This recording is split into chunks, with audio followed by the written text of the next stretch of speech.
As denúncias do ex-presidente Robson de Castro hoje do Sistema Verdes Mares foram muito sérias. E eu sabia que ia ter desdobros. A entrevista bombástica que ele deu hoje lá na TV Diário e na Rádio Verdes Mares. Gente, não há de se falar em uma gestão compartilhada a que o Ceará tinha ano passado. O Robson sempre foi extremamente concentrador, conservador, aquilo que ele pensava, aquilo que ele acreditava. Hoje eu vi um Robson completamente diferente do que aparentava ano passado quando presidente do Ceará. Eu vi o Robson dividir responsabilidades.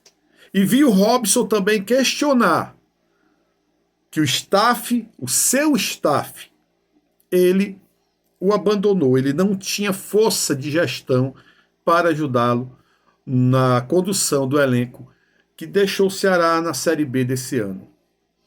Gente, são denúncias importantíssimas. São coisas muito sérias. E o pior eu vou revelar para vocês lá na frente. Vamos lá. Primeiro, o Robson disse que o staff o abandonou. Ele não sentia no staff a força para a gestão do grupo. Gente, quem era esse staff? Quem era esse staff? Entre eles, PC Guzmão. Entre eles, o próprio Albeci. Entre eles, o próprio João Paulo, que hoje é presidente.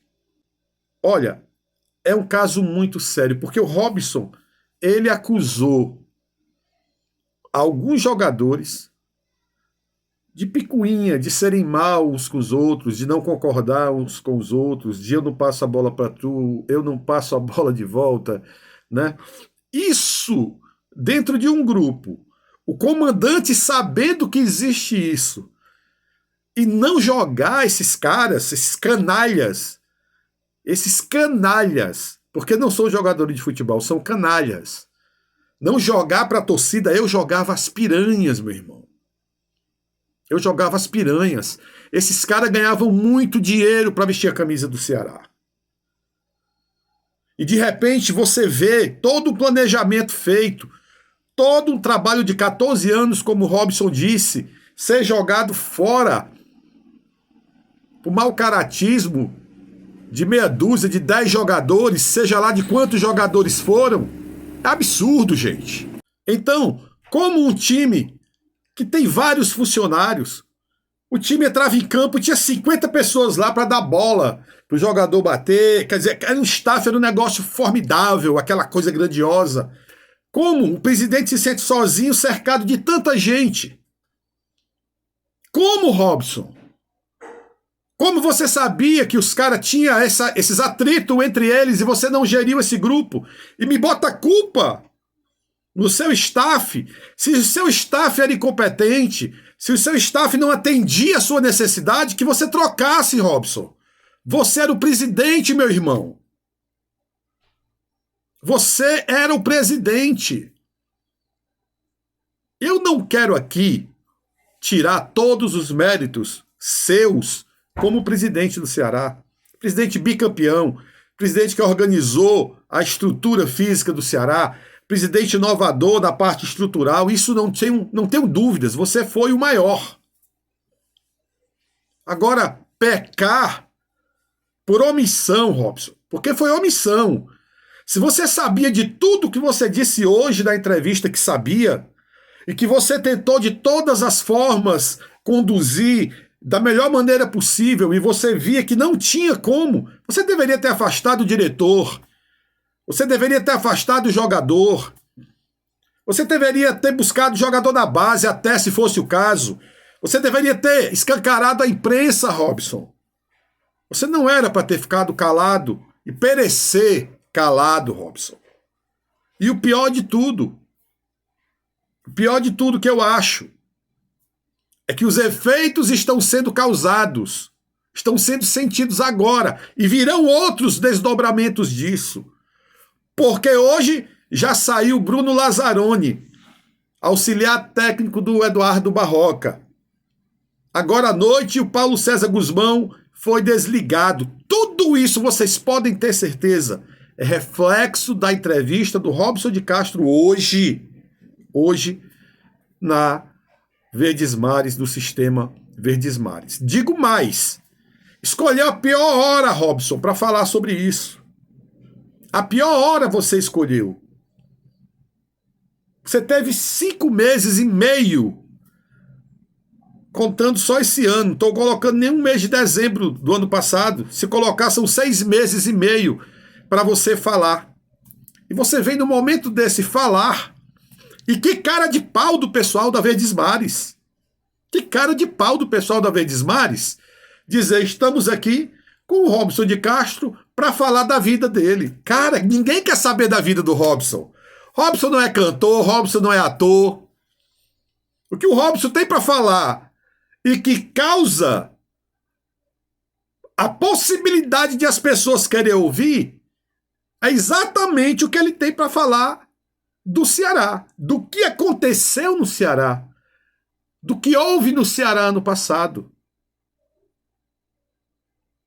Mas o que mais me preocupa, gente, de tudo isso, foram as palavras fortes do Robson quando ele disse assim: fui traído. Senti que o meu staff não tinha força para me ajudar.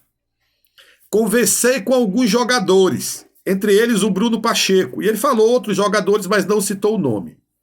Se citou, me perdoem, eu não estou me lembrando. E ele disse que conversava com os jogadores para ver o que estava acontecendo. E eu sempre achei, que o presidente, o diretor de futebol, ele tinha ali um grupo de 3, 4 jogadores que ele conversava, que ele confidenciava e ouvia algumas confidências. Em cima disso, ele tirava proveito.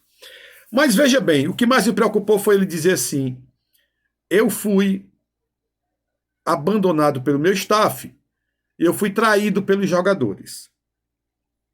Isso quando ele soube de festas fora do contexto, né? Festas fora do tempo. Ele soube de algumas também ao mesmo tempo. Mas ele não fez nada, gente. Ele tentou remediar o que já não era remediável. Esse foi o problema do Robson. E aí ele disse assim: eu fui traído. E os que viam e não falavam foram cúmplices. Foram cúmplices. E esses caras, boa parte deles estão jogando a primeira divisão. Os que ele falou que fizeram essas coisas. A grande parte do elenco, a grande parte do elenco está na primeira divisão. E a outra parte está em Porangabuçu. E essa parte que está em Porangabuçu, existem algumas lideranças que traíram o Robson. Por quê? Porque sabiam o que estava acontecendo, porque viam o que estava acontecendo, e havia corporativismo, ou seja, jogadores sérios, como Luiz Otávio, por exemplo, como Richardson, por exemplo, que tem conduta ilibada dentro do clube, viam o que estava acontecendo, sabiam do que estava acontecendo, mas não o alertaram. Não o alertaram. Ou seja, metade do grupo que traiu o Robson, que foi cúmplice de todos os erros que aconteceram no ano passado, continua no Ceará. É o time que nós temos hoje. E aí, cara pálida? E aí, cara pálida, como fala o Alan Neto? Como é que vai ser daqui para frente? Dá para confiar nesse grupo que tá aí? Dá para confiar? Dá para confiar no seu Luiz Otávio, que sabia o que estava acontecendo e não alertou o presidente, caiu, naufragou junto com o barco? Dá para confiar no Richardson? No Eric? No Lacerda? No Richard? Dá para confiar, gente? Porque segundo a perspectiva do que o Robson falou hoje, eles sabiam o que estava acontecendo e foram cúmplices, porque não denunciaram. Então, na semana que a gente achava que ia ter paz, para o time se organizar para jogar contra o Curitiba, o Barroca perde o seu auxiliar técnico, Bruno Lazzaroni, foi para o Cuiabá. E eu vou te dizer um negócio. O cara deixar de estar no Ceará para ir para o Cuiabá, que é forte candidato a cair para a Série B, É porque ele não acredita no processo que está sendo feito dentro do Ceará. Ele não acredita que o time pode subir. Ele não acredita na diretoria. Ele não acredita na torcida, ele não acreditou em nada. Ele veio porque ele estava desempregado e deram um emprego para ele. E mostra que o Barroca é fraco, ele não tem gestão nem sob o grupo dele. O grupo que ele trabalha, ele não tem gestão. Então, gente, é muito sério isso que nós estamos falando aqui. Estamos tratando de caráter.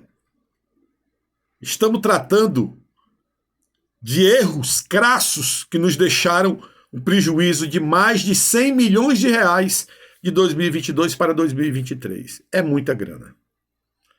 É muita grana. E eu acho que vem mais coisa por aí. Infelizmente, numa semana que a gente tinha tudo para focar só no trabalho de regeneração, de preparação, de esquema tático, para tentar vencer o Criciúma, que será um jogo dificílimo. Infelizmente, é o assunto que eu tenho para tratar com vocês hoje. Um grande abraço a todos vocês. A gente se vê por aí. Fica com Deus.